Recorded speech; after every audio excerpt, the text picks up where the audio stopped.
Yes, a very good morning to you, Grenada, and the rest of the world. It is the 17th day of September, 2019. George Grant saying, welcome to the Tuesday edition of, what do you call this program? Gudday Grenada. Yeah, Gudday Grenada. And by the way, she's first again this morning, eh? She's first. Hazel Ferguson. Thank you very much, Hazel. Fitzroy is second. Anthea third. Keep fighting among yourselves, guys. Good luck. Pilgrims, listen, man, it's pouring cats and dogs out there this morning. Very, very wet. Tuesday morning, I guess you might call it bucket to drop. Yeah, that's what's happening outside. And, you know, on the beach this morning, while we were, would you believe it, swimming under the moonlight. Yeah, that's what we did this morning. Now, never dreamed I would be seeing what's going on outside here right now. But that's Mother Nature for you. And we thank you, Lord, for the showers. A lot of people have been crying out for some water. Well, you're getting water today. And we didn't go to the beach yesterday, as you may recall.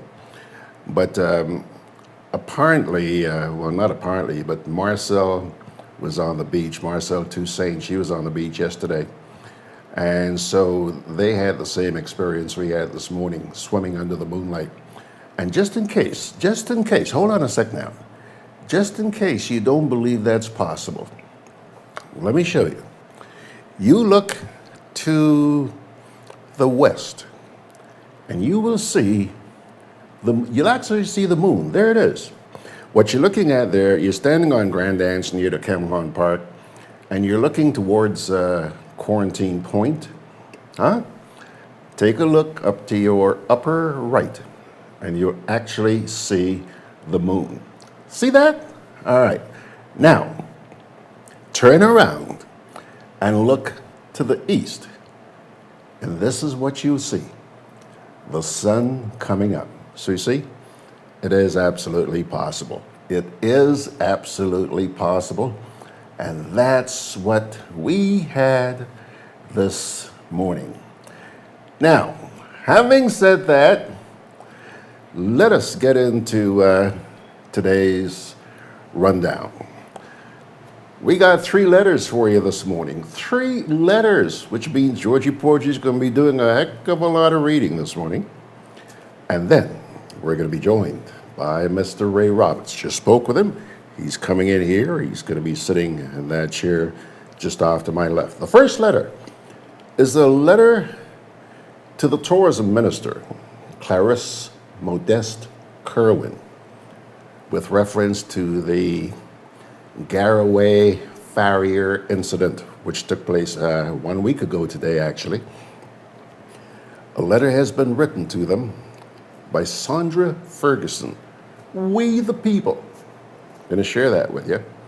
The second letter is an open letter to Philomena Robertson, who's the Prime Minister's press secretary. This is the first, or this is one letter written by Beverly Sinclair from McWeChat. She also wrote another piece, which is captioned, "The Senatorial Attack." Yaman. All 3 of those letters are actually up on the GRENADABROADCAST.com website. You may go check them out. And I sure hope you do, all right? But let me share them with you this morning. Allow me to begin with a quote. "First they came for the Jews, and I did not speak out because I was not a Jew. Then they came for the communists, and I did not speak out because I was not a communist. Then they came for the trade unionists, and I did not speak out because I was not a trade unionist. Then they came for me, and there was no one left to speak out for me." The words of someone by the name of Martin Niemöller, or Niemöller. Here's the text of that letter, written by Sandra Ferguson. Greetings, Honorable Minister. I take this opportunity to address you via this letter on a matter causing great consternation in the nation. An incident involving freelance female journalist Clarice Farrier, which occurred after the press briefing that was hosted by yourself and the Honorable Minister for Legal Affairs on Tuesday, September 10th. Fortunately, this means of communication does not require me to seek permission to address you. Permit me to clarify that I write in my individual and personal capacity. We the people have seen a photo of Senator Winston Garraway standing over Miss Farrier, who, in the photo, seems to be perching one hand to steady herself, while in the other hand, she's holding a device. It is understood to be an audio recorder. According to a newspaper report, Senator Garraway can be heard on the audio records calling Miss Farrier a liar, denying that he touched her, and rebuking an evil spirit in her. We know that Senator Garraway is also a minister of religion. The issue of concern is, how did Miss Farrier end up in that position vis-a-vis Senator Garraway? We the people understand as follows. Farrier had alerted you, Honorable Minister, that at the end of the post-cabinet briefing, she was desirous of getting a comment from you on a chopping incident in St. Mark's, the constituency that you represent in Parliament, and you had agreed. Farrier approached you following the conclusion of the post-cabinet press briefing.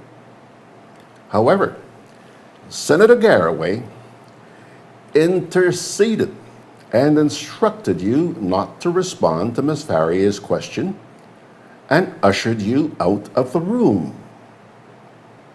You advised Senator Garraway that you were quite prepared to answer the question posed by Ms. Farrier. When you were out of the room, Senator Garraway stood in the doorway, which prevented Ms. Farrier from getting access to you. We understand that contact Senator Garraway and Ms. Farrier resulted in Ms. Farrier tumbling to the ground. It appears that both parties are contesting the nature of the contact, deliberate or accidental, and the responsibility for making this contact. While your male colleague, Senator Garraway, towered over Ms. Farrier on the ground, calling her a liar and purporting to rebuke an evil spirit within her, both of you ministers left the scene, apparently without a care or concern about the well-being of the journalist, who was only trying to pursue a response promised by you, Honorable Minister. Honorable Minister, I am appalled, alarmed, and disappointed. Whose authority? From whom or where does Senator Garraway get the authority to prevent you, a senior minister of government, from answering a question pertinent to your constituency, when you had indicated your willingness to grant an interview to Ms. Farrier, who, incidentally, is also from St. Mark? Why intercept or prevent access of journalists? Why did Senator Garraway find it necessary to go to lengths of escorting you out of the room and intercepting or preventing Farrier's access to you? discrimination. Is Farrier a victim and a target of discrimination at these post-cabinet briefings? This being the second consecutive week that attempts were made to prevent her from posing a question to individuals who had indicated to her that they would accommodate her questions. The previous week involved a question to the U.S. ambassador to Grenada and the Eastern Caribbean. Ms. Farrier is merely going about her business of being a professional journalist, asking probing questions about the business of the state. That is, the business of we the people. Status of women in Parliament. Minister, your administration is proud of its record of the percentage of women in Parliament, currently 6 out of 15 seats, or about 40%. Women in national decision-making, a positive indicator of action taken in Grenada to advance the status and equality of women. But cynics may well ask whether the women of Grenada are benefiting or whether it is just a numbers game.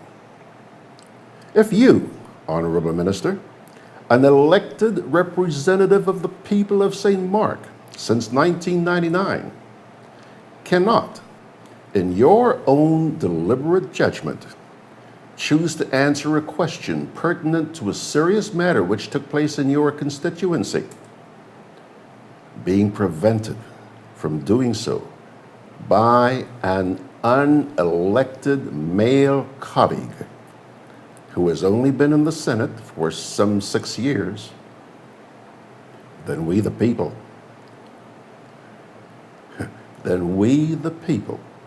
need to seriously rethink the status of women in Parliament.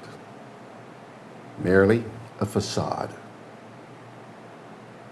Patriarchy and the oppression of women, violence against women. Minister, the actions of Senator Garraway represent patriarchy, a system which oppresses and seeks to subordinate women. His image, towering over a female journalist, calling her a liar, and rebuking evil spirits within her, is an image of that patriarchal oppression. A male in authority committing an act of violence against a female journalist. Violence against women can be both physical and mental. That image, accompanied by the audio recording, testify to mental violence being inflicted by a male figure of authority, a minister of government, and a religious leader, seemingly to intimidate and belittle Ms. Farrier, calling her a liar and purporting to rebuke an evil spirit within her.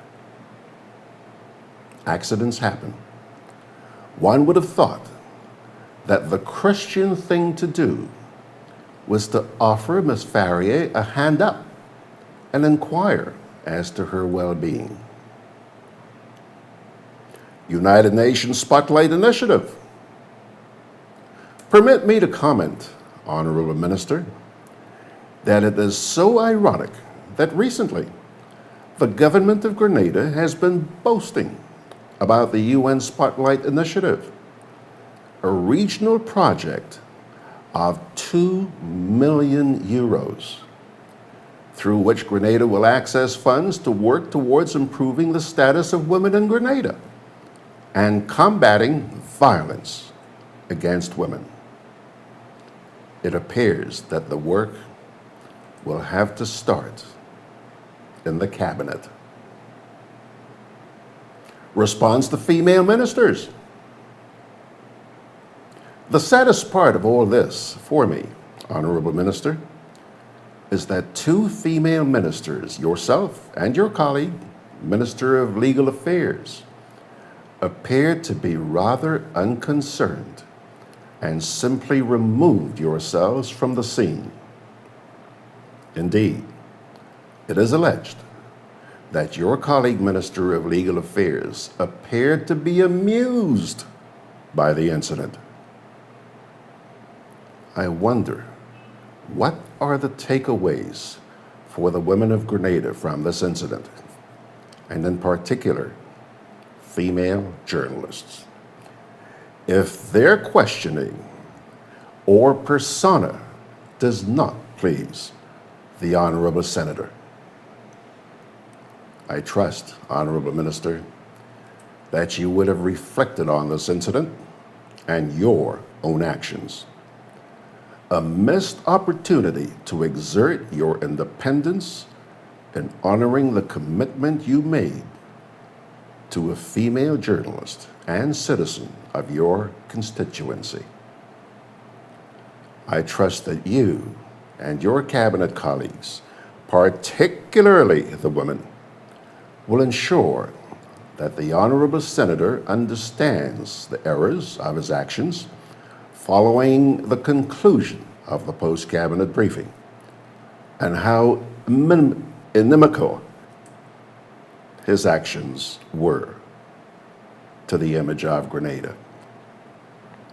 I trust that he would demonstrate humility and offer a public apology. Tourism development in rural areas. At the press briefing, you were very pleased, Honorable Minister, to advise of tourism development projects for St. David through the range developers. Permit me to inquire, Honorable Minister, of the progress and impact of Peter de Savry's project in St. Mark. It is understood that you were influential in assisting him to access property in St. Mark. After 12 years of presence in St. Mark, what has changed as a result of Mr. de Savry's developments in St. Mark? Honorable Minister, I thank you for the opportunity to offer these queries and comments. I also thank you, belatedly, for the very warm welcome proffered when I visited your constituency sometime last year to attend the Constitution Reform Public Forum, re the Caribbean Court of Justice, replacing the Privy Council. Kind regards, Sandra Ferguson. All right, that was the text of a letter published upon the GRENADABROADCAST.com website and written to Tourism Minister Clarice Modeste Curwen following the incident which happened at the Botanical Gardens just 1 week ago today. Okay. Okay, Donna Joseph was saying, good morning, one and all. She's early. Peter Bishop is there, Margaret's there, T.F. Richards, Chester Simon, Ashton Fletcher says it's sweltering in Louisville, Kentucky today. Arthur Langine says, good morning, Brother George, from a beautiful day here in Brooklyn. Lawrence Kruthoff, hi, George, good morning, watching and listening here in London with you guys. Donna Joseph says, yes, Gigi, swimming under the moonlight is very soothing. Ah, you know, girl. Yeah, man. Can't wait for tomorrow. Kipling Francis is saying, sending his blessings to everybody. Fitzroy says, George, we're not fighting to be first. We don't want to be late for class. Nice one. I like that. You should be a politician. Pele Darbo is saying, lovely day. Thank God for the showers. Amen, Pele. Manu Sarat Alexander is saying good morning. Nice to see you, Manu Sarat. Samantha McFarland's also there. John Bruno, Sean out there in the Azores. Ernesto is there. and Joan Wellington. Everybody's saying good morning. Now, let us now get to the open letter which Beverly Sinclair wrote. Hang on a sec. Yeah. Beverly Sinclair wrote this to Philomena Robertson, who is the Prime Minister's press secretary. It begins with the word respect. Dear Ms. Robertson, I heard with much consternation your lecture to the press corps in Grenada on respect and professionalism, and as a member of that corps, I am left quite confused about who is disrespectful and unprofessional at these weekly post-cabinet briefings. The press corps in recent times is quite docile and only speak when given permission to ask questions. But as the chair of the proceedings, you would summarily shut down the conference if you do not want a particular question answered. Do you not think that this is disrespectful? When you have a viewing and listening audience waiting for an answer to the question, and you deny them an answer? Based on what? Do you not think this is disrespectful to the journalists who possess or who pose the question? If not, why not? As far as I know, as press secretary, your salary is paid by the taxpayers of this country, and therefore you have a responsibility to them and are in fact answerable to them. When the Fourth Estate asks questions, it is on behalf of the taxpayers who expect value for their money. They deserve respect. Your duties may require that you protect and serve elected officials in government. But when were you appointed Lord of the media to keep them in line and dictate how they should behave? When did you become the press bar or the standard by which press is judged, or the yardstick by which the press is measured?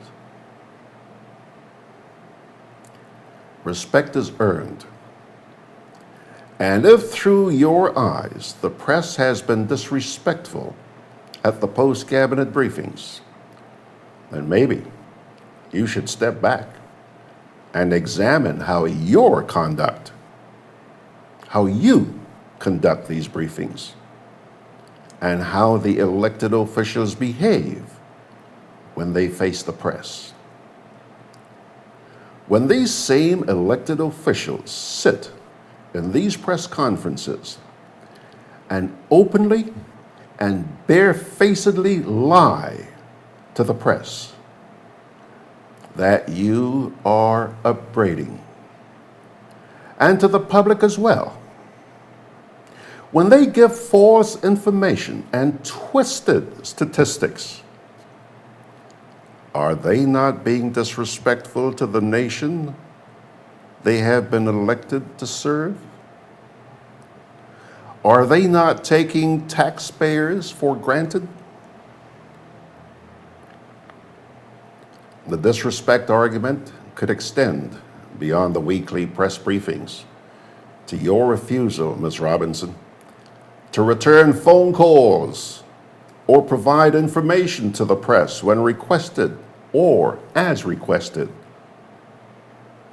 Are you not being disrespectful when your instructions are to send requests by email, but the emails are not acknowledged and the information is never forthcoming? The press as the Fourth Estate defends the public's right to know. But you, as press secretary, seem to be on a mission to trample that right. Do not forget that the office of the press secretary is a public office intended to bridge the information gap between elected officials and those they are elected to serve. If you sow seeds of animosity and division between your office and the press, or if you seem to be currying favor with some members of the press, then you are failing in your duties despite any political praise. If there are problems to be addressed, then by all means do so, but in a respectful and professional manner, using the proper channels. Not this soapbox performance which seems designed to belittle members of the Fourth Estate. Media practitioners are not your subjects, and you have no authority over them. So you should seek to engage as equals with mutual respect, so that the business of informing the public can be carried out with the taxpayers in mind. They have a right to know. The press has a right to ask and report. And you have no right to interfere in the free flow of information. Yours sincerely, Beverly Sinclair, independent journalist. All right. 2 down, 1 to go, but just let me take a quick check here.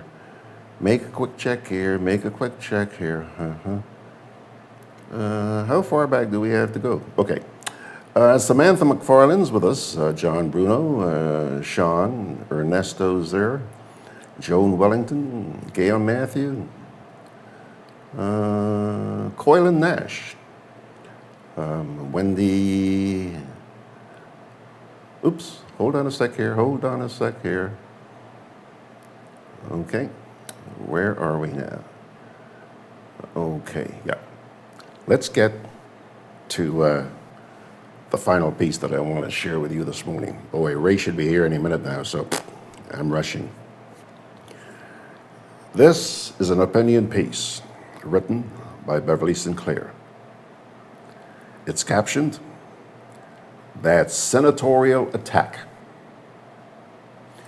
The institutionalization of violence against women in Grenada was again evident when a member of the upper house of parliament, a senator, a religious leader, in the open eyes of the public, exerted a show of force against a female journalist and also against his colleague, female minister, an elected member of parliament.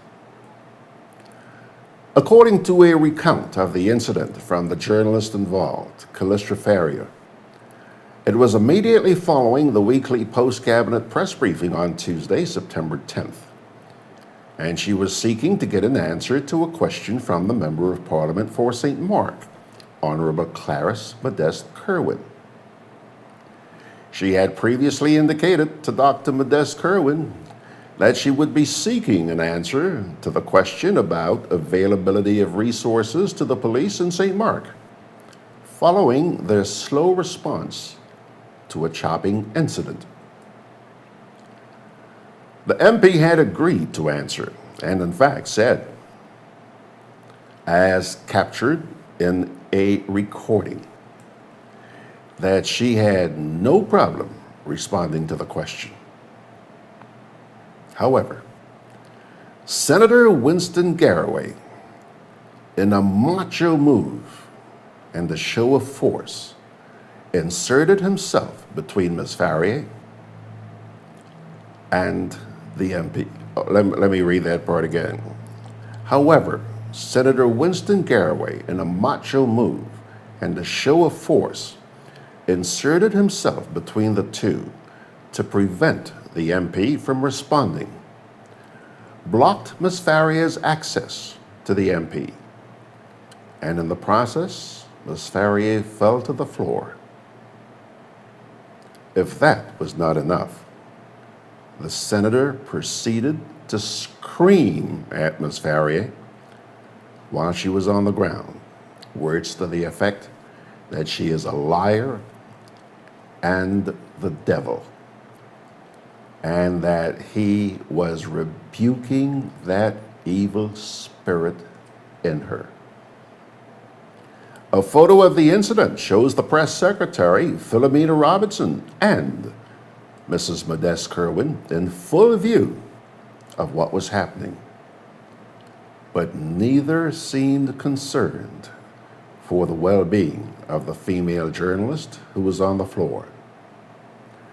Their reaction was testimony to the fact that abuse against women is endorsed, and especially when it comes from the males who occupy positions of leadership and authority in this country.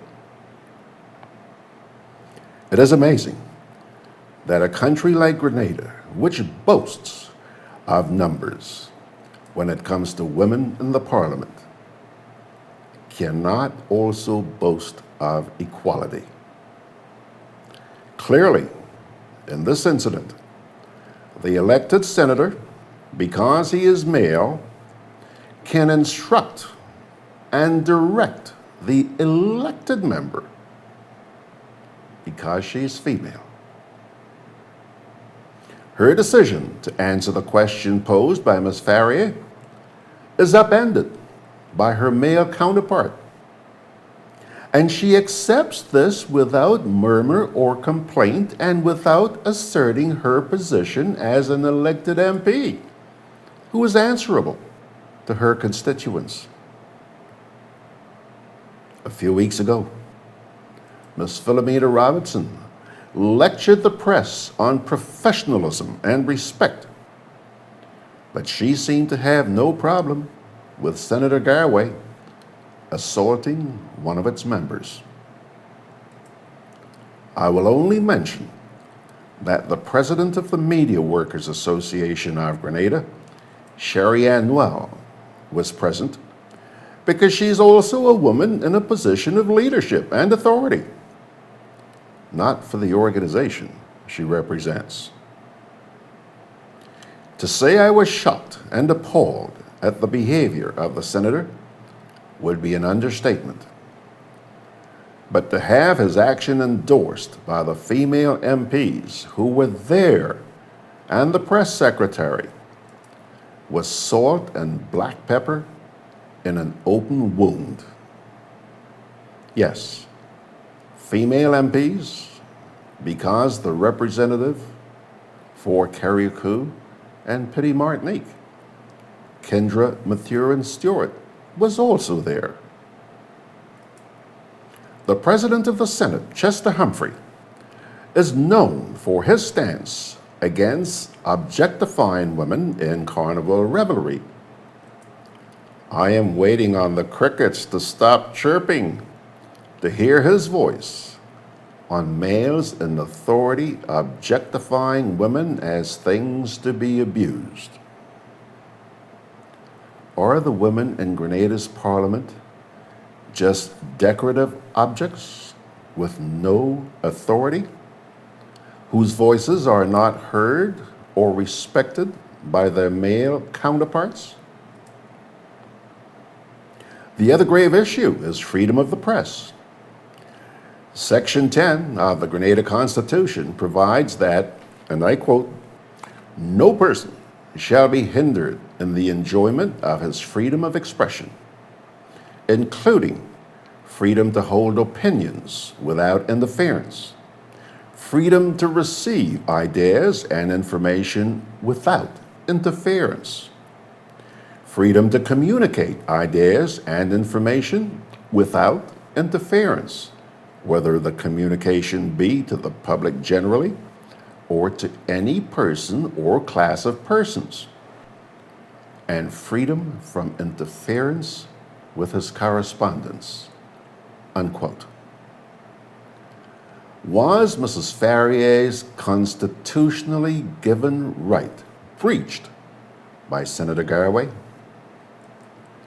There is also an attempt to breach her right by Press Secretary Philomena Robertson, who tried to prevent the U.S. Ambassador to the Eastern Caribbean, Linda Schwartz Tagliatella, from responding to a question at another post-cabinet news conference. Clearly, the danger is on two fronts. One, violence against women, and two, freedom of the press. A broken press means a broken democracy.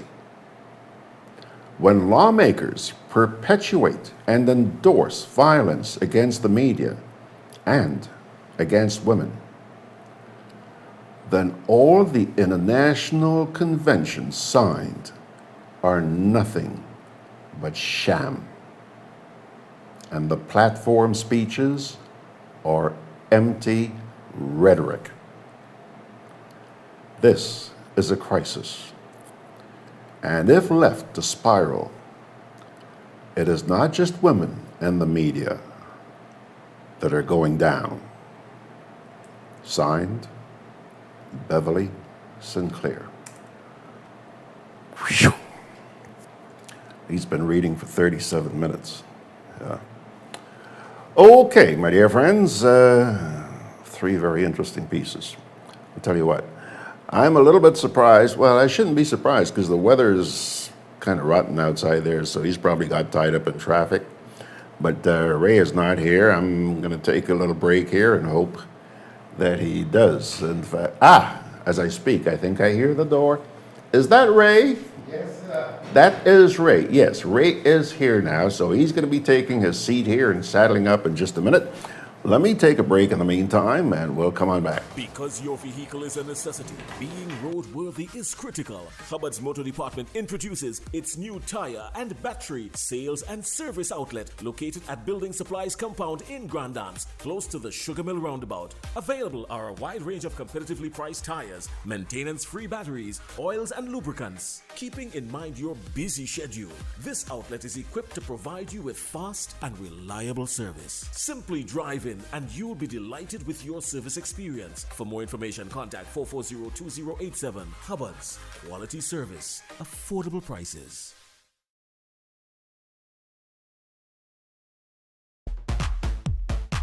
I'm always on the move. Training, traveling, competing. So it's good to know I have Quad Bank in the palm of my hand. Introducing e-banking, one of many customer convenience services from Grenada Cooperative Bank, and there's more to come. It's swift, simple, and secure. Welcome home.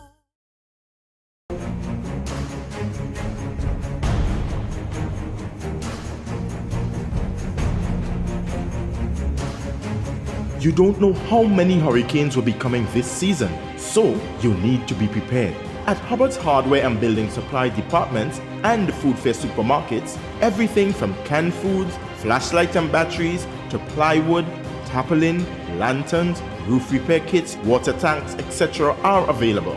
For over 90 years, we've helped you prepare for and recover from storms.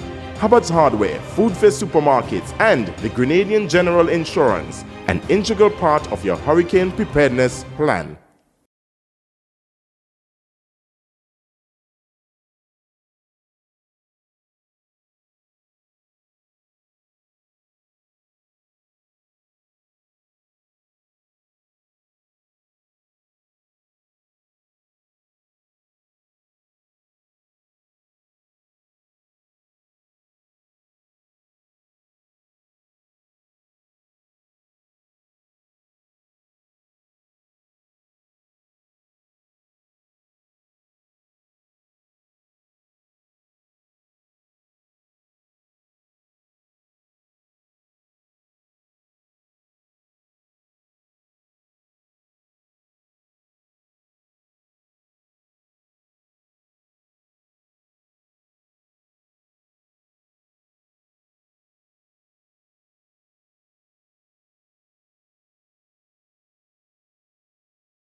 I think it's a waste of time even asking you this morning, what do you want to talk about?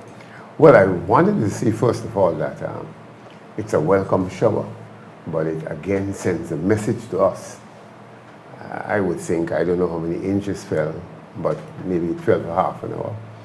And the amount of water that is in the road, it means that our planners and administrators got to rethink whatever we're doing at this time, because this is the economic, if we may say, capital of the country. Yeah. And you're coming up Bishop Highway, Clarice, where I live, Grandance, Port Highway, Curwen, James Boulevard, and you see the amount of water just flowing from the other side.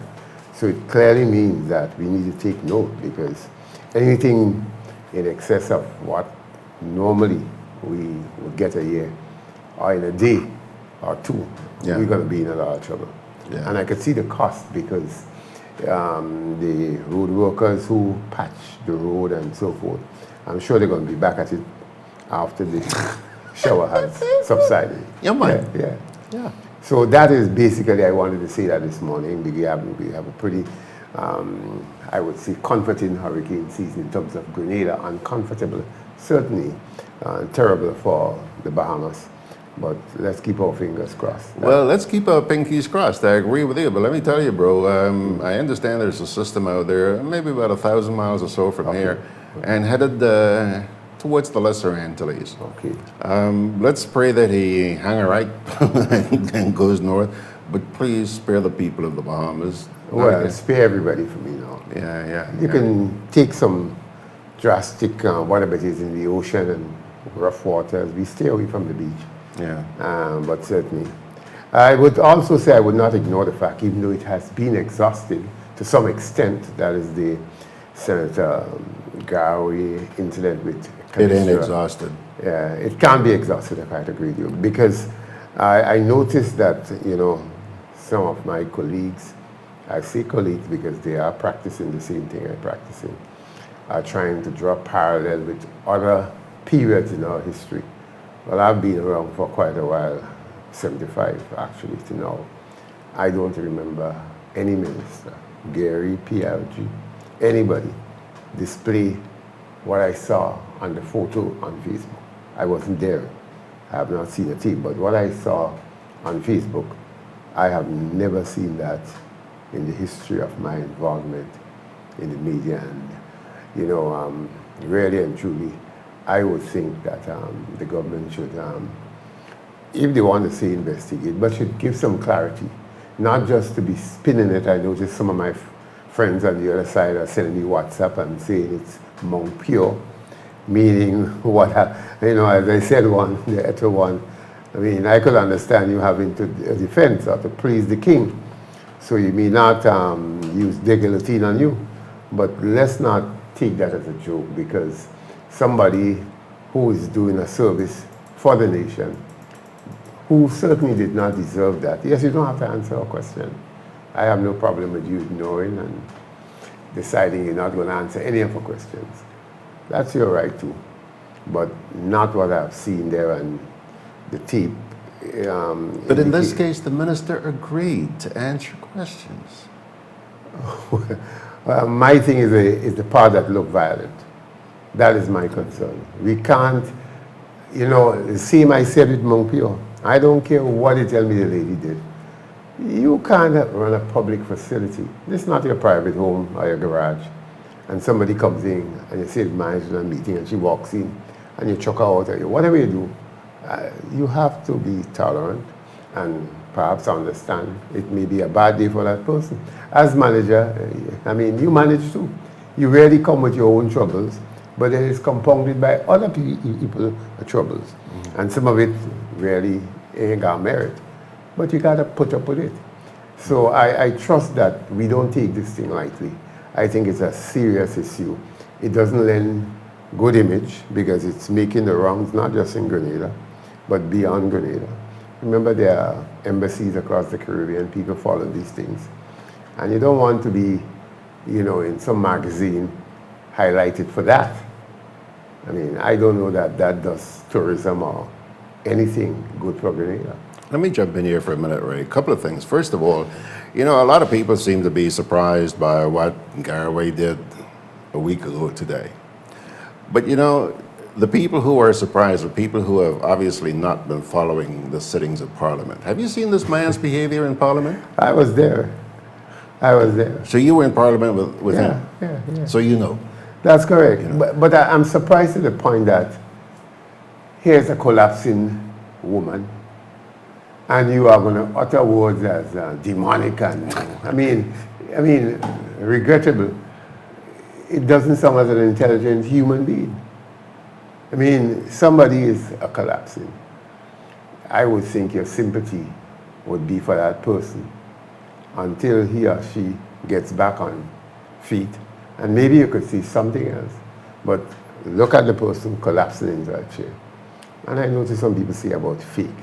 I mean, why would anyone want to fake a thing like that? I mean, it could be maybe a misbalance, or could be a, you know, unintended collision, whatever. But that nonsense about spinning it makes no sense, and a track record, that is irrelevant. I mean, I am convinced, as I said in an article I wrote, what we've seen is it's not just an attack. It's to me a plan to ensure that the media follows a particular line of action. Margaret says here, that's right, Ray, he could have ignored it or say no comment. That's correct. No, there's no need. I don't have a problem. You know, I see somebody wrote a piece saying that there was Tillman not answering a question. I was in that press conference, actually. And he didn't answer it, but I didn't see him push the young lady. In fact, she was sitting next to me. People felt he should have answered the question. He didn't. He basically ignored her. But that too is a part of the press conference. I don't see anything wrong with that, actually. I mean, you could question the fact that politely you could have said something. But that is no comparison to what we see there. I mean, in any civilized country, and I'm beginning to feel that we are not that civilized, with due respect to everybody who may be wise. I mean, I still asking people in Grenada, I mean, how could a minister, a senator, be put on the main broadcasting center to host a program that is supposed to be fair and balanced and has a rich history of being non-partisan? I mean, and the Bar Association sits back, the Chamber sits back, the hotel sits back. I mean, the trade union from which I am part said nothing collectively. I mean, I don't understand where we are now as a people. A little while ago, hold on a sec. Ernesto says, but Ray, why no statement from the administration? A little while ago, you were talking about the impact that this incident could have on us internationally. Mm-hmm. And you know, you can chalk it up to inexperience on the part of Ms. Robertson. Mm-hmm. But you know, for her to try and muzzle the press when the press is trying to ask the U.S. ambassador, of all people, not ask Ray Robertson or George Grant, the U.S. ambassador, she's going to shut up the press. What was this lady thinking? Or was she thinking? Again, as I said, that's why I said what I said a while ago, that it just bothers me that common sense seems to be at, we have a drought, because that can't make sense. I mean, how could anyone look at the ambassador and say, don't answer the question? I mean, George, not even my son, I would see that too. I mean, he's a big man now. I would not venture to tell you that. I may joke you and say, look, you know, if you want to respond to the joke I gave you, then you may do it. But I can't understand that kind of behavior. And in fact, as I said, I expected the government since last week to give some clarity, its own clarity, whether they produce a spin or not, but just to say that the incident at the government ministry, the press conference that the government hosted, here is their take on it. But it's just like Sheldon Scott. I mean, he is licensed to continue to do a similar thing. Have you heard of any post-cabinet brief? Today is Tuesday. There's supposed to be a post-cabinet briefing. Yeah. I haven't received any notification that there's going to be a press cabinet briefing today. Have you seen or heard of it? No. I saw Ali Matura asking the same question, and will Callister be invited? You know, he produced a humorous piece ever so often on Facebook. Yeah. Yeah, but no, I don't. Well, I saw Bascom and Rawl wrote a bit. Did you see? Yeah, you saw Yeah, that. I thought that was pretty good. I thought that was good. Sandra did a piece.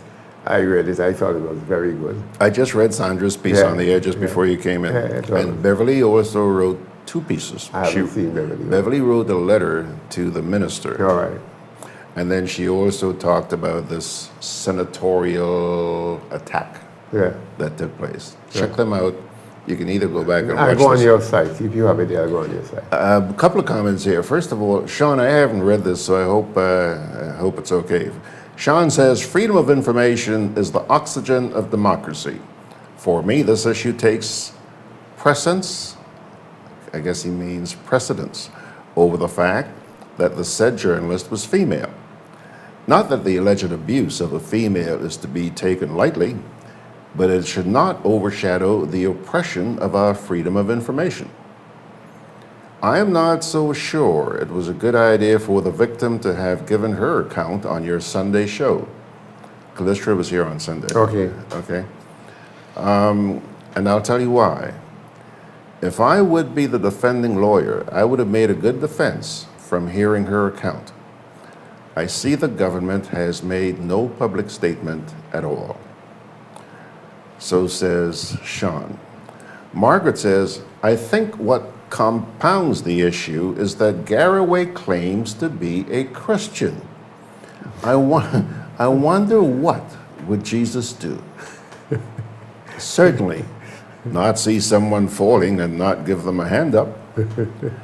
Garraway is more like far away from Christianity and brought up sea. You ever heard that word, brought up sea? Yes, I certainly came across it. Well, as I said, I usually treat this Christianity thing in Grenada with a pinch of salt, because there are far too many people, to me, who value checkbook before morality, money before morality. In fact, there's a friend of mine who said to me on Wall Street, he said, Ray, I don't see what's happening in Grenada. All I know, I work in, I collect my money. He say, I paying for my son to go to some private school. He say, I don't see. He say, you seeing too much. Yeah, I mean, it's a friend of mine. And I said, but how you go to church every Sunday like me? He said, that's where I get my strength. So I treat that kind of Garraway Christianity with a huge pinch of salt. I don't think, I think it gives you a popularity accepting people who are emotionally weak. They see you Farrier as a preacher. Because really and truly, as I said, when I look at some of the television broadcasters who are preachers, I mean, to get my 10%, they will have to kidnap that. No, him and them not going to get mad. I will give you 50% if you were going to shop to feed the poor, or you're going to build houses, you're going to buy school books. Maybe I'll give you all, but I'm not going to give you. No, that's not going to happen. I will come to church. I love going to church. Love listening to the words of God. But I'm not giving you 10% to live a happy life. Not at all. All right, here are some comments for you. First of all, there is a press briefing today. Peter Bishop here is saying there is a press briefing today with Simon Steele. Okay. That's interesting. I guess, because Simon could spin very well. And he's very polite. I could tell people that. Very polite, and you wouldn't see a Garraway side to him. All right. Yeah. I'm just sort of puzzled because George Worm did not receive an invitation or a notification of the press briefing today. He called me last night. Well, you should just show up. But he's out of state. Yes, I know that. I have not received it. I mean, I usually get these things every week. I have not. So, Margaret says, Sean, you're quite right about her giving her account in such detail. I was thinking, what great fodder for the defense. In fact, the smart thing would have been to have her attorney at her side. Okay. Anthea Rollo says, what bothers me about Garraway is what gives him the right, or more so, who gives him the right? Does he have the support of the almighty PM? I think so. I can't see it otherwise. I mean, here's a guy, former minister, who actually not just steal, he thief from the taxpayers. Admitted it, and I mean, he's not spanked. So, I mean, George, if I come to your house and I open your fridge once and I just eat and slam the door, you said nothing, I do 3 times. I don't know that you are taking any action against my behavior. You may give me a signal now to continue to do whatever I do. So, I mean, I can't, listen, man, there is no, if perhaps for public image, maybe you should say to the public, the senator is maybe suspended until an investigation, or you're moving out from the media area, or he's Minister of Information, and you move him to somewhere else, as a means of creating some kind of image of discipline on the part of the leadership. And but I tell respect you, for the there are people. people, I don't want to call their names and I won't call their names. They spinning this thing, they say to me, they send me WhatsApp, it's Monk Pure. Yeah. Yeah. Jem, the sheriff, Clarice, says, George, anyone can be a Christian, but not a disciple of Jesus Christ. Well, some people claim. I mean, I don't argue with them. I will listen. Some of them are very good orators. But as I said to you, I am not going to be fooled with this. Some group of Americans or Russians or Chinese come and distribute doctor, PhD and all this nonsense. You know, I don't have a great passion for it. You know, I still send people, I remember Father Bernard, Father Dupree, they came from wherever they came from. And I never saw this lavish life. And in fact, as I said, people, the first person I see is a caravan, you call it, where they live in this caravan, I think you call it. They have, it's like a container. Oh, okay. Right, they have just about everything in it. The first time I saw it was in Grenada in 1974, around there. A Canadian priest, Raymond Dupree, came and lived on the beach with one of that stuff. I mean, we were all fascinated by it. He cut down a silk cotton tree that might have been about 1,000 years old. Huge tree. We all said there were spirits there. Yeah. But the point I'm making here is that he never lived lavishly. He lived as ordinary people would live. So give me that kind of Christianity and you'll catch me. But not that kind of parrot, see for doctorate and all that is lavish. And, you know, that's not going to catch me. Anthea says, we have a saying in Grenada, near to the church, far from God. His actions prove that, because that was not Christian-like. Well, that was not, to me, dignifying of the office. That's what bothers me. I mean, find a way. You know, we laughed last night. We were talking about during the days of Gary and Belma. When Belma was a senior officer in the police force, there was some inquiry, says what he did to Maurice Bishop and them. And Gary says, look, we took him out of the police force. Then he made him a minister responsibility for security or something like that. So I'm saying this, it really, I mean, there's really no discipline there. But at least you create something that people could at least say you took some action. Yeah. Margaret says, Ray, the two of you start again this morning. Tell me what she said. She says, Ray, I would strongly suggest you pay a visit to the Vatican and you will see lavish. Well, I don't know that I have the admiration for that also too. I'm talking about ordinary preachers. You know, there's a Jehovah's Witness friend of mine, Mr. Crawford. I love to see this gentleman. He's in his 80s, I'm told. And he is all about the community, doing what he believes in, working for the Lord. That's the simplicity I don't want. I don't want the lavishness of whoever lives lavishly. I like simply. You notice I never called anybody who are the top of the line. I like to see, you know, Bishop Charles, the late Bishop Charles. Yeah. Those are the things that impress me. So I would not have a discussion on the Vatican and being him and TJ Jakes or whatever the names are. Because I see a lot of it on television. Margaret goes on to say, regardless of the name of the Christian religion, is they all fleece the poor and live high off the hog. I'm not too sure that is right. I can, I've seen people, like the sisters of CUNY or what it is. They wear this blue, the Mother Teresa following.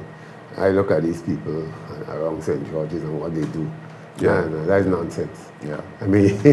I don't know. I ask some of them, how you subject yourself to this torture every day of doing things that, many of us would turn a blind eye to. Yeah. Yeah. There are people who are absolutely, fantastic, man. I think they're special. Kipling Francis says, remember the PM said he wanted loyalty. Now we know why. The truth never takes the first bus, but it always comes. Well, George, I hope you will try to get the media workers to come on the program. I have already tried, You have man. tried. Listen, I did speak to their PR man who was the first time I spoke to him, he was the acting president, Delroy Louison. Right, I know him very well. Right, and he said to me he would get back to me, he never did. Yeah. All right. When this incident, that was about the Philomena one. Right. When this incident happened, I tried to reach Sherry Ann. I have called and called and called Sherry Ann. She ain't, and that didn't surprise me, okay? Not answering. So I called Mr. Louison. And he says to me, well, Sherry Ann is the person you're supposed to be speaking to because, I was only the actor. I said, okay, I'll try again. Nada. Ernesto Jose says, this guy displayed his ignorance in Parliament time and time again. So what else do you expect from him? Well, they said he was the pit bull for the government. That's what he said, because he took on NAS, with no respect, even for a human being. Called him all sorts of names, and, some of them cheered in actual fact. One thing I could tell you, there's always a dramatic ending to people like Garraway. I could call so many of them in Grenada. Dramatic ending. The leader either rid himself of you in the most vulgar manner and unceremoniously. So I trust that he would think about tomorrow and just not today. We don't want tomorrow, I know, but it is better sometimes. Somebody said to me, it's better to begin to prepare for heaven and get there and realize there's no heaven than not to. And when you get there, realize where you're going. Gem FM says, now it is plain to see Grenadians are now experiencing freedom to depress and not freedom of the press. Well, again, we had difficult times. I remember the George Rome spin. When they arrested George Rome and whatever it is. And I remember Prime Minister Mitchell, Carla Briggs was the president of Media Workers then. They had a cricket match somewhere in the country, and he invited a section of the media, and he used the camera, the TV camera, had the camera there, to film him hugging up Carla and see, look, we still have friends in the media, this is the president and some of the executive members are here to, so we shouldn't see that as government, that somebody did something wrong and the police did what they have to do. But as I said, I remember Michael Bascom was part of the media workers then. He wasn't president. No. Carla was the president, actually. Modeste, the late Ween was vice president. Right. And they called a meeting subsequently and took action and released a statement saying that it didn't represent those of us who believe that what was done is something that was designed to hamper press freedom. Okay. So I don't know. To me, the media workers could do something. It's not necessarily that they have to come on TV, but they could write a statement. We did statements. I don't know, you remember there was a press conference with Brenda Hood, and everybody teed them out. Yeah. No. Seriously, there was a press conference in the ministerial complex in Brenda Hood. Alpha Farrier was there, and they all teamed him out. They protested. Yeah. All right, I want to share, there's a similar comment on here. First of all, Donna Joseph, sorry I'm late getting to you, Donna, but Donna says, the leader is ill-disciplined himself, so his surrogates won't be any different, because he has never corrected any one of them whenever they have gone out of line. So says Donna. He may surprise us. He may be saying, let them say everything they wish to say, and then make a drastic move. Let me put it this way. I don't know he right now is an asset, because even the people who are, some of the people who are, you know, diehard supporters, even those who are zealous, don't think that that behavior is the kind of behavior that they would like to see in high office. So, you know, it wouldn't surprise me if the king decide, let me X myself of that person and find a job for him somewhere in the private sector. Pele Darbo is pointing out, I think he's trying to provide you with some help here. He says the Order of the Missionaries of Charity, founded by Mother Teresa of Calcutta. You remember you talked about the people with the blue? Right. That, yeah. Thanks a lot, Pele. Margaret says, Margaret. Margaret says, far away Garraway needs to keep one thing in mind. In his climb to the top, be kind to those you meet, because he will meet them when he's coming back down. Me not. After all, karma is a word that rhymes with witch, W-I-T-C-H. Well, I hope she could email those stories to him. He may not get time to go Facebook. Yeah, I know him. As I said to people, we were friends. Well, I still believe we are friends, I would say. And we go back from since his... You and who? Garraway. He was when I was in Clico, he was the person who was guiding me and so forth. I mean, Clico ended up to be a disaster. I paid for 34 years, didn't get a penny. That's right. But I knew him well in basketball. He did a pretty decent job in basketball. He was his secretary. I really don't understand that transition that he has made. I mean, being aggressive, yes, but I mean, to act in that foolish manner, I couldn't see him, you know, stooping that low. Yeah, I couldn't see him. I mean, and I look at some people defending him, you know, and I ask the same question. Are these people not looking at the picture that is on Facebook? Yeah. Yeah. Some of these people just have no shame. No shame. Yes, but don't say anything. Don't say anything. You mentioned a little while ago a press conference at which, with Brenda Hood. Brenda Hood. And people tape their mouths. Yeah, they all went to tape and tape their mouths. Ernesto has a comment here. He says, I think the press should not attend any news conference until the administration makes a statement and the senator apologizes. That may be almost impossible, because you will, let's put it like that, most of them are employed with the government or with media that are, if not friendly, are controlled by the government. I mean, I wrote a piece, and I think you saw it. They were paying some of these little FM stations sums of $80,000 to carry Parliament. I don't know they ever paid you. So you were not involved in that. You carried Parliament before some of them even came on stream. And they were paying some of them in excess of $80,000 to carry Parliament. Yeah. So if these stations send you as a worker there, you really don't have no choice. The only choice you have, perhaps, is to take some tape and put on your mouth. And it was very effective. I mean, it was very effective.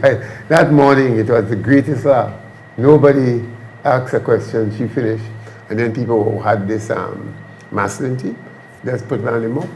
Well, you know, the two presidents who issued the statement yesterday, Michael Bascom and Rod Titus, I think they were grossly insulted and offended and disappointed in MWAG because they actually pointed to the fact that MWAG had somehow issued a threat that if, you know, you didn't respond, this would happen. And Michael and Rod are saying, so what have you done? Well, I would hope that they would have circulated much to the international community, because Reporters Without Border. I mean, what you want to do is to get that as far as possible. Let people worldwide know what is happening, because most of them are going to be powerless here. But if you create the international concern, the government itself will be ashamed. So, I mean, when GBN had this senator hosting a program, I wrote just about every Yeah, I remember that. I published them. Yeah. So yes, we didn't hear when she left, but I am aware that they had to exit her, because clearly, you know, as a corporate manager, CEO, a big multinational, you're a conglomerate, you don't want to be linked with such cheap things. So, I mean, yes, you don't want to offend a politician, but CEOs who are, you know, in the corporate world don't want to be linked with such things.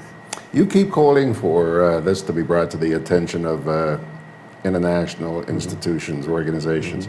You know, when they maliciously shut my radio station down about 5 years ago, okay, a member of MWAG, who was the representative for Reporters Without Borders here, came and sat in the same chair you're sitting in.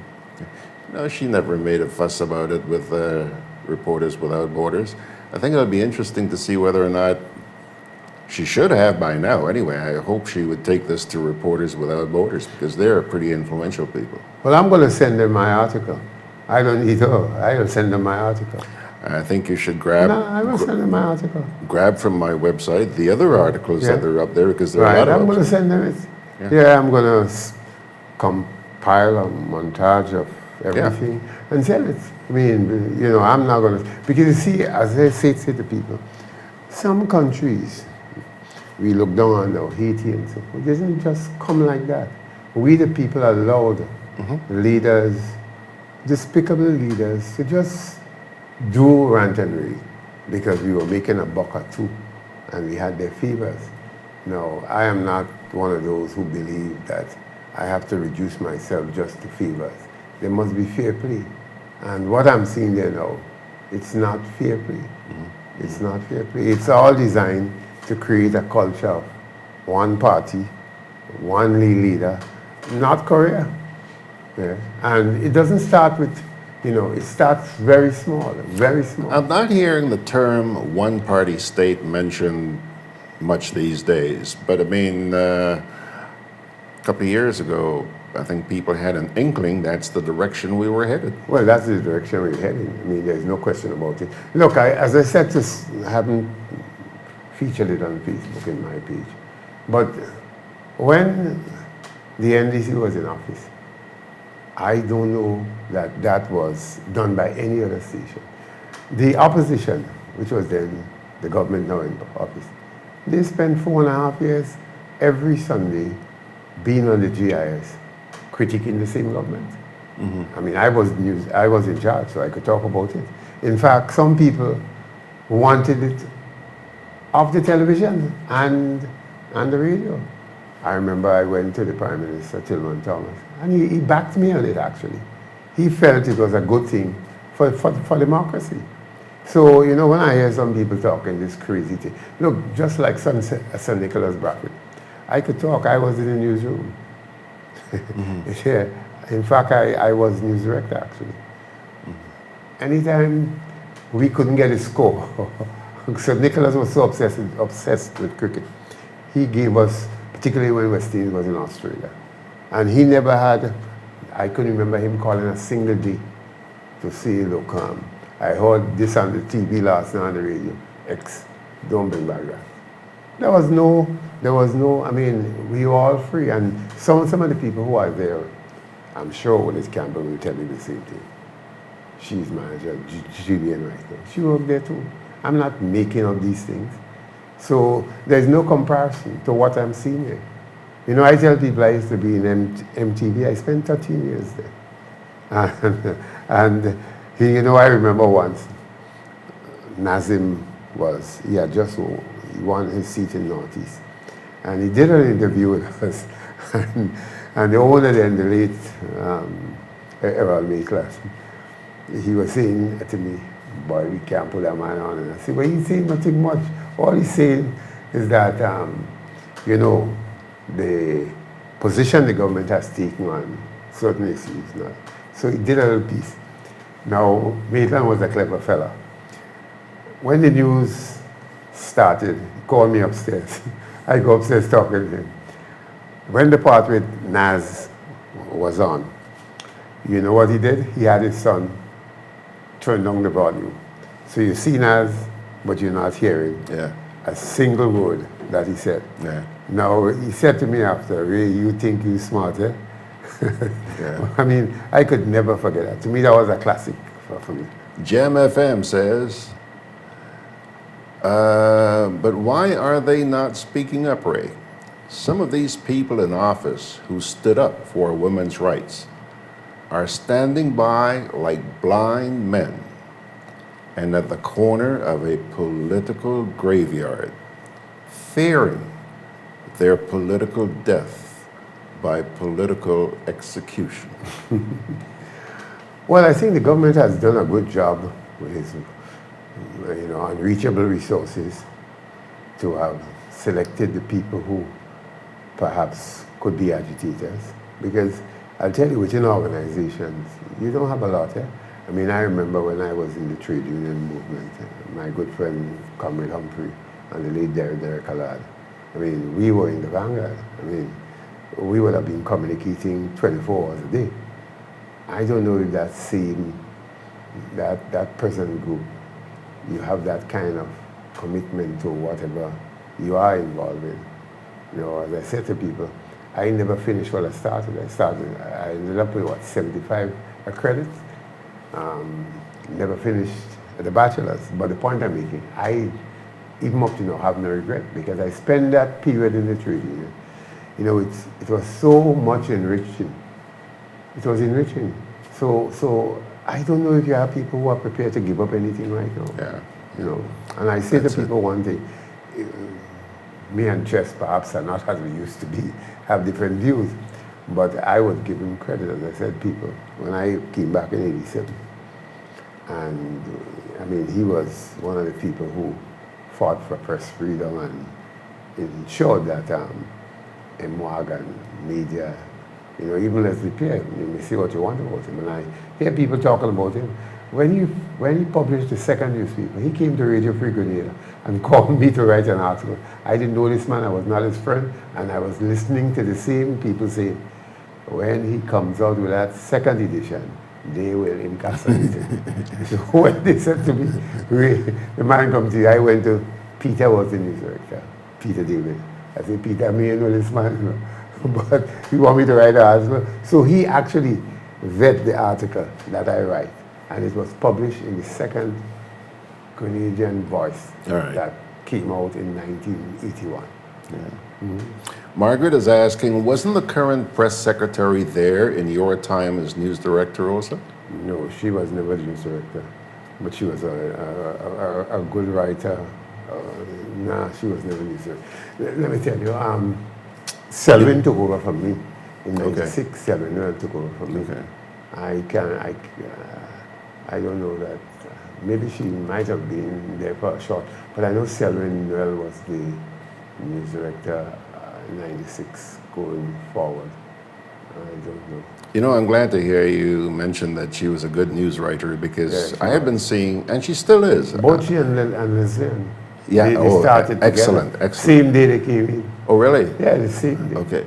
I mean, even now, she puts out press releases which come to me on a daily basis, and I'm impressed with the writing 99.99% of the time. And that's the reason, Ray, why I was so appalled when I saw the crap that this woman did the other day. I mean, I could not believe this was the same person I had been bigging up, bigging up.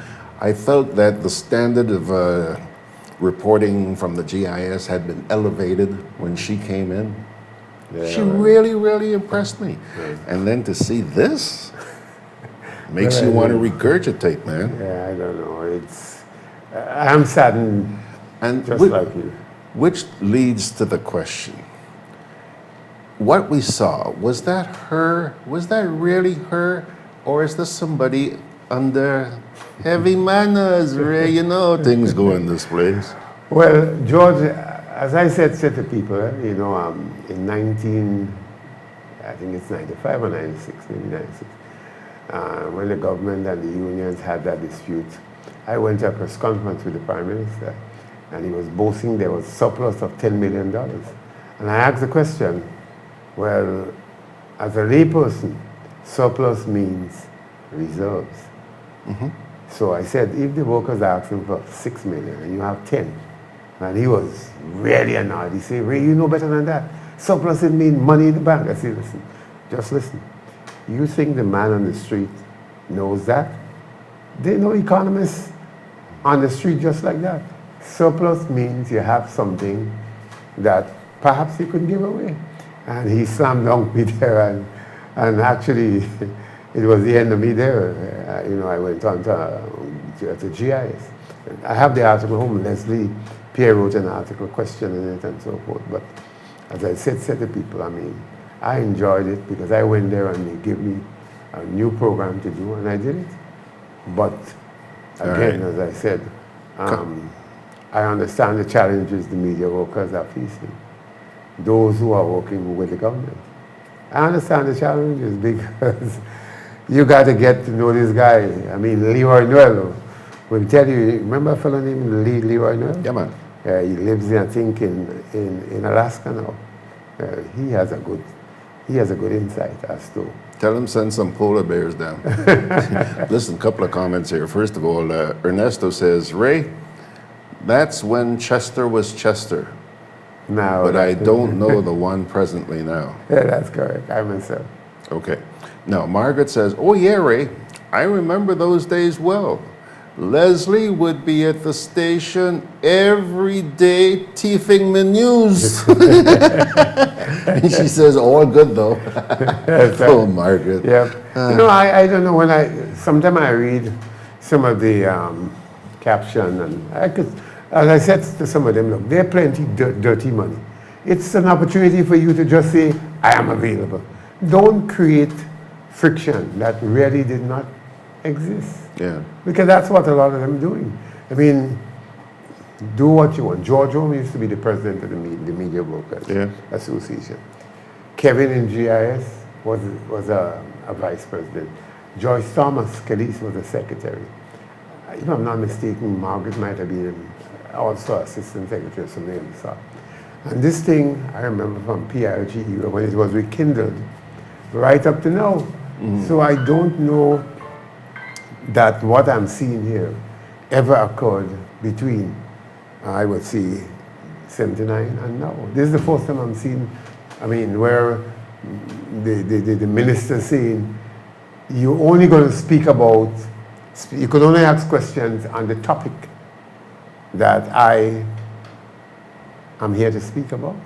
I've never heard that, period.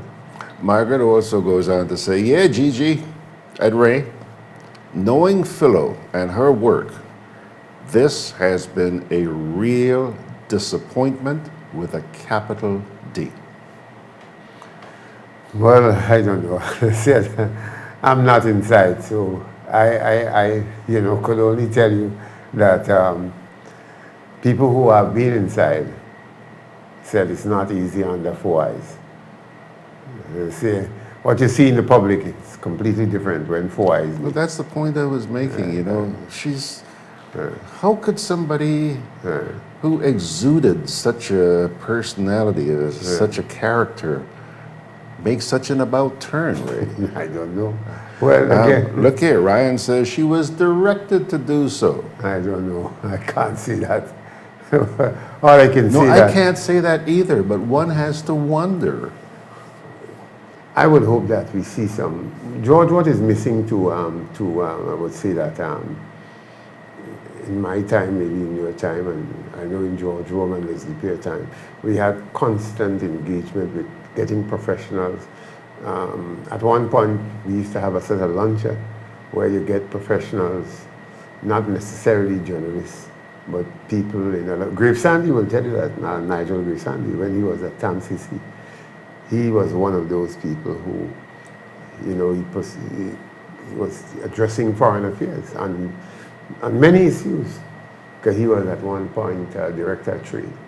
So issues that we could not really, let's put it like that, the technical side, he would come address the journalists, mainly the reporters, and how these issues are important and why we should try to have a grasp of everything.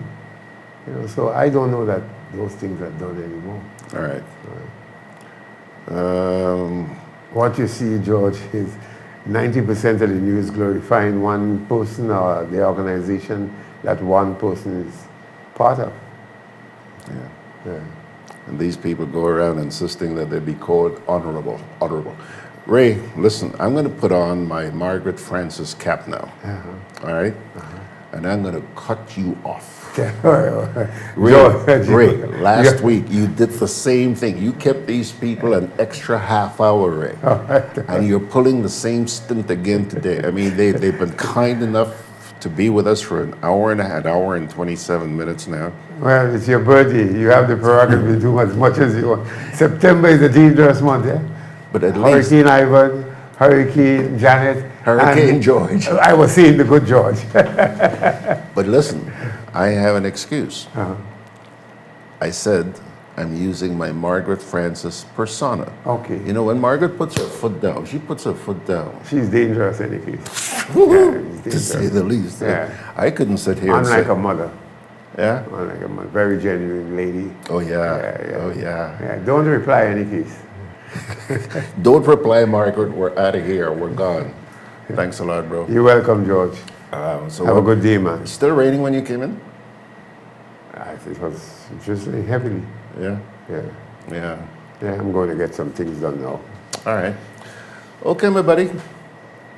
Samantha McFarland says, it's okay. I enjoy the program. It's knowledge. Thank you very much, Samantha. Ernesto says, Gigi, tell us what you did for your birthday. Well, I tell you, I was right here with you guys. I spent the whole morning. Actually, you know what I did for my birthday, Ray? On Sunday, the program, for the first time, I think, in the 15 years I've been doing the Sunday program, we went 3 hours and 45 minutes. An extra 45 minutes. That's when we had Jerry George, Claudette Joseph, Beverly Sinclair, Callistra Farrier, a whole bunch of us were on it. Okay. So that's what I did. And when I was finished, I thought, boy, now I am through with this. I have to go and look for food. Gotta go and make myself lunch. Well, guess what now? Our good friend, Sharon. Sharon was watching. So happens, Sharon was also preparing oil down. As I was finishing up, as I was doing my wrap up here on the program, keep hearing a knock on the door inside there. And I'm saying, but don't these people know I'm on the air? So I wrapped it up real quick and I go to the door. Big plate of oil down, man. You were well treated. What the heck more could a guy ask for? God bless. Thank you very much. Take it easy, Brother Ray. Okay, Ali Mathura says, good rainy day to everyone. Joan Wellington says, nice day to you both. Ernesto says, oil down, Gigi. Wah! Take it easy, Ray. All right. Okay, folks. I'm not even going to go to the break right now. We're just going to wrap it up with my thanks. Good morning. I really appreciated your thoughts this morning. And we do have a parting word for you. Today it comes from the book of Corinthians, second book of Corinthians, chapter 1, verses 8 to 11. We do not want you to be uninformed, brothers and sisters, about the troubles we experienced in the province of Asia. We were under great pressure, far beyond our ability to endure, so that we despaired of life itself. Indeed, we felt we had received the sentence of death. But this happened so that we might not rely on ourselves, but on God, who raises the dead. He has delivered us from such a deadly peril and will deliver us again. On him we have set our hope that he will continue to deliver us as you help us by your prayers. Then many will give thanks on our behalf for the gracious favor granted to us in answer to the prayers of many. Take that to heart, my dear friends. Second book of Corinthians, chapter 1, verses 8 to 11. Well, let's see here. Ryan says, thanks for a great magazine program. Stay blessed. Says, never mind. That's between us. Chester Simon says, good job, Ray. And Lawrence Kruthoff says, hi, George. I'm also a September born, 1948. A little bit older than me, Lawrence. Thanks a lot. Hey, next time you're in Grenada, man, we gotta get together. Okay, folks, I'm going to wrap it up right now. Thanks for joining me. God bless you.